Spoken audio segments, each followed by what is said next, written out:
자, 시장 클로즈업 시간입니다. 매주 금요일마다 저희가 주식 스토리텔러 이분과 함께 이야기를 나누고 있죠. 이베스트 투자증권 IM 영업팀 염승환 차장 모셨습니다. 어서 오세요. 네, 안녕하세요. 자, 사실 오늘 준비한 내용은 좀 다른 이슈가 있긴 한데 아무래도 오늘 관세 인상도 되고 미중 무역 협상의 딱 중간 지점이니까요. 네. 한번 그 비율을 한번 들어보고 싶어요. 염승환 차장의 비율요.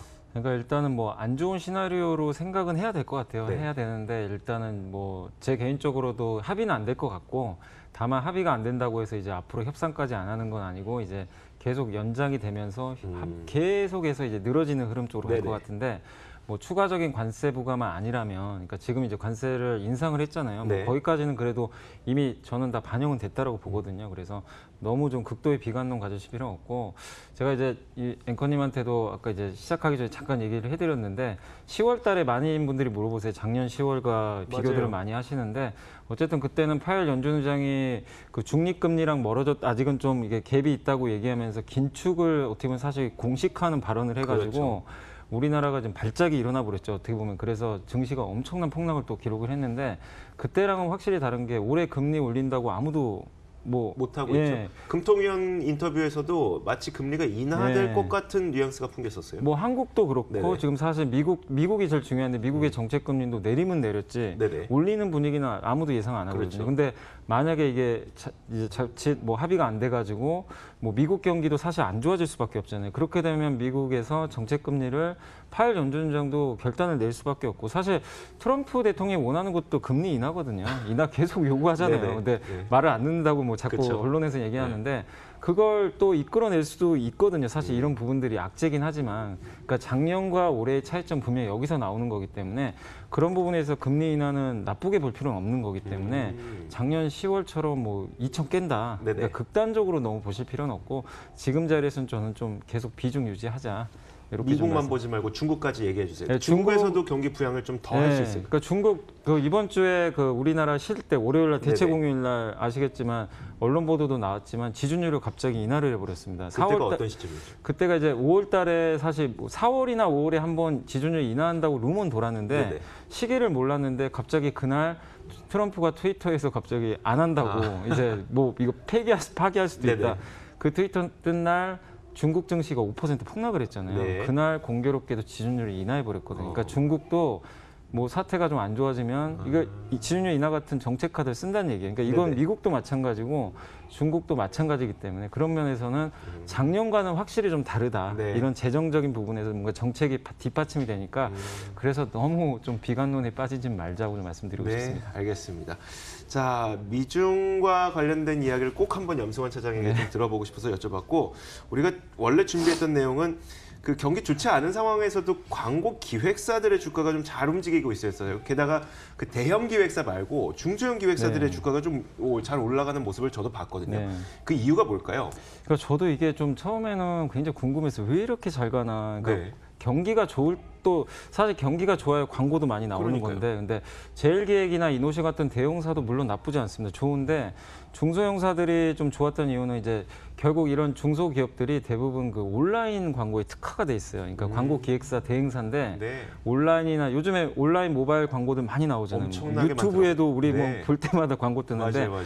그게 대부분 이런 중소 온라인 그러니까 온라인 전용 어떻게 보면 이제 기획사들이 하는 건데, 그러니까 그것뿐만이 아니라 제가 이제 요즘에 계속 뭐 저도 이제 스마트폰 여러분들 많이 보시잖아요. 네. 그런 경험 안 해보셨는지 모르겠는데, 내가 뭐 예를 들면 쿠팡에서 진짜로 저도 이렇게 깜짝 놀랐는데 네네. 쿠팡에서 제가 스킨 로션을 이렇게 그 검색을 해가지고 산 건 아닌데 네네. 검색만 했어요. 근데 다음 날 다른 이제 그 앱을 실행을 했는데, 그러니까 뭐 인터넷 포털 앱을 실행을 했는데 갑자기 중간 정도의 다른 광고가 아니라 제가 검색했던 그 쿠팡에 그게 떠 있는 거예요. 네. 근데 그거를 그러니까 그거는 그때는 몰랐는데 네네. 이걸 연구하다 그러니까 조사를 하다 보니까 그거를 에코 마케팅이 하고 있더라고요. 그런 거를. 그러니까 프로그래마틱이라는 그 광고 기법 광고인데 그게 이제 어떻게 보면 그 자동으로 그런 이제 만약에 접속을 했을 때 그 사용자의 이런 이제 검색 그런 것들을 기록이죠. 다 기록을 검색 해가지고 기록을 바탕으로 해서 이 사람이 원하는 광고를 맞습니다. 거기에 띄워주고 거기에 있는. 그냥 자동으로 띄우는 겁니다. 이거를 이제 에코 마케팅이라는 회사가 하고 있는데,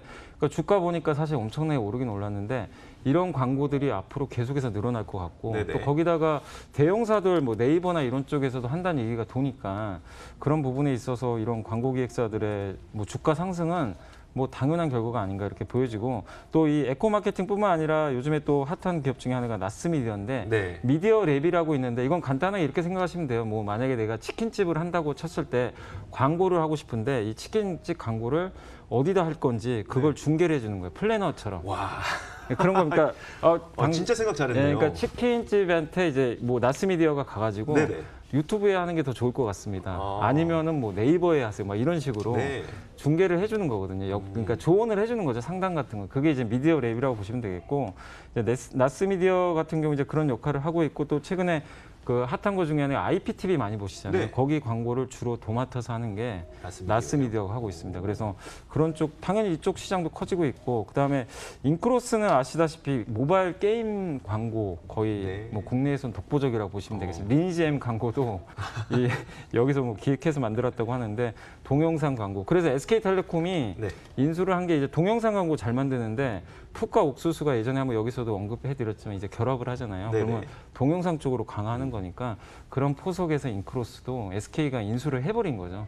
그래서 이런 중소형 광고 기획사들이 주가가 그냥 단순히 올라간 게 아니라 이런 변화들이 생기고 있다 보니까 주가 올라갔다. 그래서 이런 쪽은 앞으로 제가 말씀드리는 요즘 뭐냐면 여기서 끝이 아니라 앞으로도 더 갈 수 있는 자리들이 있기 때문에 좀 더 공부는 계속 해봐야 되지 않을까 싶어서 말씀을 좀 드렸습니다. 사실 들어보니까 에코 마케팅도 굉장히 매력적이고 나스미디어, 인크로스 세 가지 종목 모두 다 굉장히 매력적으로 들리거든요.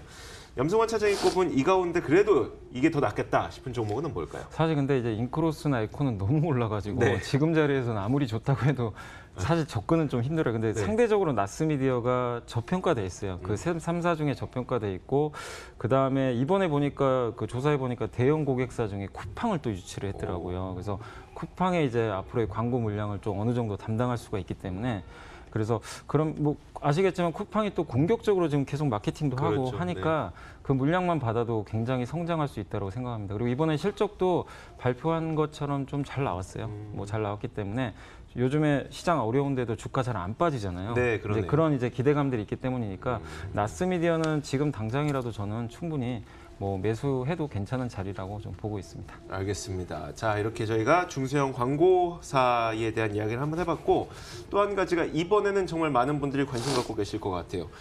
그 미국에서 이달 말에 미국 임상 종양학회가 열린다고 해요. 근데 지난 3월에 열렸던 미국 암학회와는 좀 이게 다른 건지 같은 건지도 궁금하고 암학회 때 사실 그 효과를 제약바이오주 보유하고 계셨던 분들이 네. 아주 크게 못 봤거든요. 네. 이번엔 좀 다를까요? 어떻습니까? 왜 그러냐면은 이제 네. 암학회가 AACR이라고 그러는데 거기는 임상 데이터를 결과를 발표하는 자리가 아니라 네. 이런 그 연구를 하고 있다. 네. 하고 있는 그런 것들만 발표하니까 초기 단계 연구 있죠. 우리가 앞으로 뭐 이런 신약을 개발할 테니까 네. 임상까지 간 건 아니에요. 아. 그러니까 그냥 약간은 사실은 강도가 떨어질 수밖에 네네. 없어요. 그러니까 약간은 그냥 스케치만 하는 정도?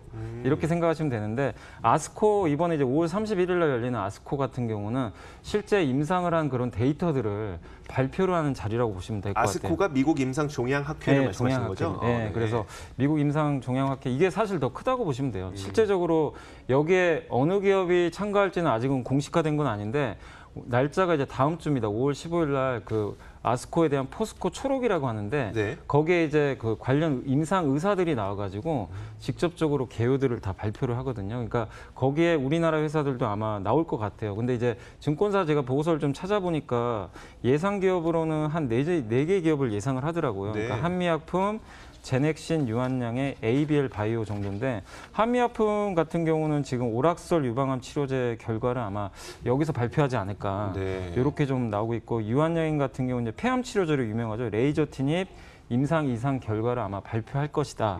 이렇게 예측을 하고 있고 제넥신은 호중구 감소제 치료제 이상 데이터 발표하게 될 것 같고요.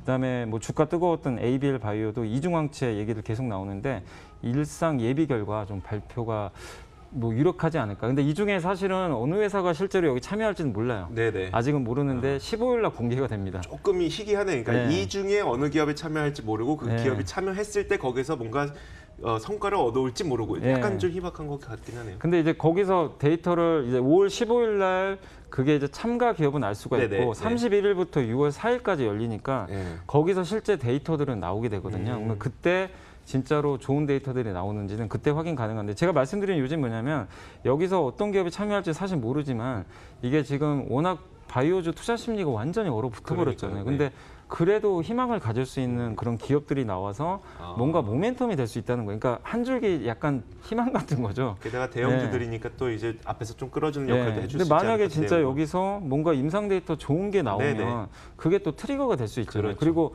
지금 바이오주 주가들이 바닥에 있기 때문에 워낙 많이 빠져서 조그만 뭐 모멘텀만 나오면 바로 급등도 가능할 수 있기 때문에 이런 것들은 좀 여러분들이 챙겨보시면 좋을 것 같아요. 그러니까 바이오주 요즘에 너무 암울하지만 코오롱, 인보사 네. 뭐 그런 것도 있지만 여기에 대해서도 좀 한번 관심 가져보시면 너무 실망할 필요는 없다.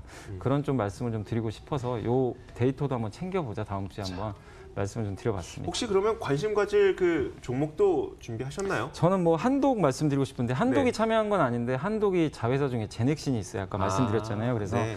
제넥신 쪽에서 좀 한번 모멘텀 기대해 볼 만하고 그리고 좀 바이오주들은 리스크가 너무 크지만 한독은 제약회사이기 때문에 네. 탄탄하게 이익도 내고 있어요. 그래서 파이프라인이 하방이 좀 확보가 됐기 네네. 때문에 좀 안정성 측면에서 한번 한독 좀 관심 있게 보시면 좋을 것 같습니다. 네, 알겠습니다.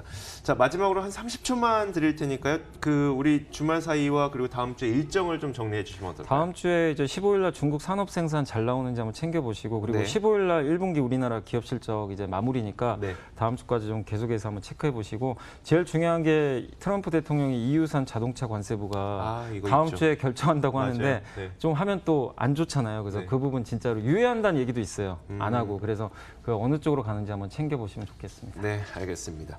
자, 지금까지 이베스트 투자증권 IM 영업팀 염승환 차장과 함께 이야기 나눠봤습니다. 말씀 고맙습니다. 감사합니다. 자, 저희 탐나는 주식 2PM도 여기서 인사드리도록 하겠습니다. 주말 사이에 이제 미중 무역 협상 결과 이런 것들 좀 나올 텐데 공부 열심히 하시고 주말 잘 보내시고 그리고 월요일에 찾아뵙도록 하겠습니다. 시청해주신 여러분 고맙습니다.